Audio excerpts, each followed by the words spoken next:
So this is the container I put my leaves in when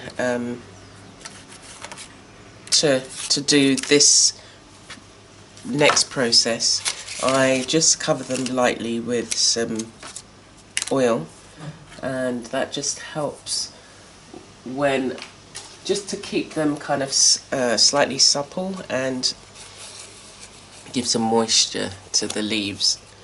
And this particular one has then been varnished as well, just with some matte medium gel, to stop it further degrading, and this one as well. So all of them have just been covered with a light matte medium to just keep them, otherwise they would continue to break down. Alright, so I'm just going to add it in there.